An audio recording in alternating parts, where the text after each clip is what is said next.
campaign whisperer for the last decade around here. George Hoff joins us now for a final peek behind the curtain of what some pundits were calling the election about nothing.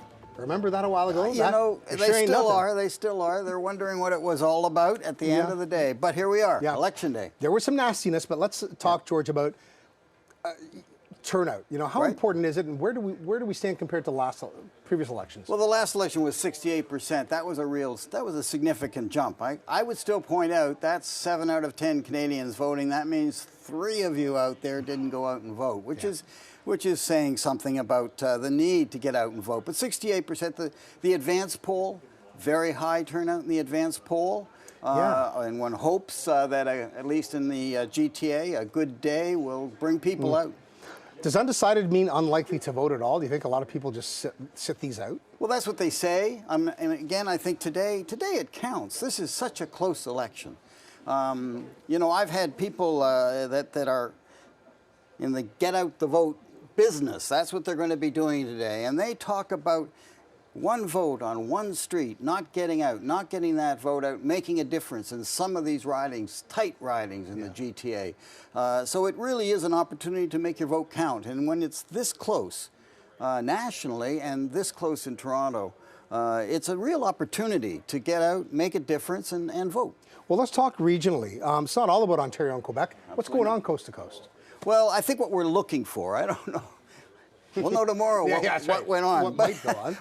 But what I'm looking for is in Atlantic Canada, how many seats the Liberals will lose. And I think we're between 5 and 10 seats that they'll lose. They hold all the seats in Atlantic Canada.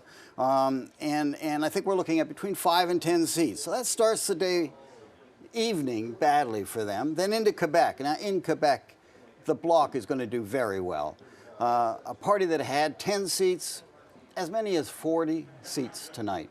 That's more than half the seats. And that means that the NDP, the Liberals, the Conservatives will all lose seats in Quebec. Then we get into Ontario, into the GTA, so many seats at stake if you go right down through the horseshoe.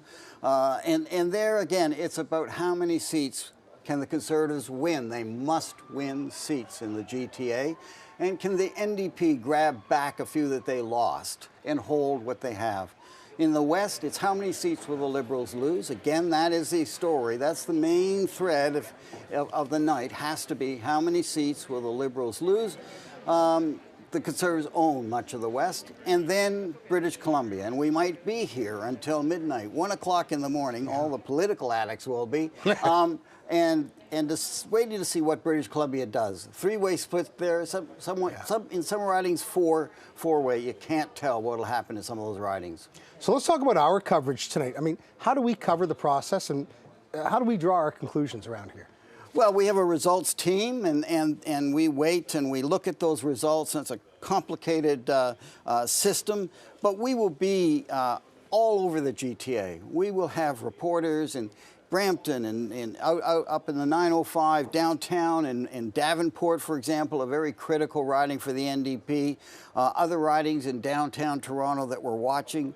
We will be with the leaders in Montreal, in Regina, in Burnaby.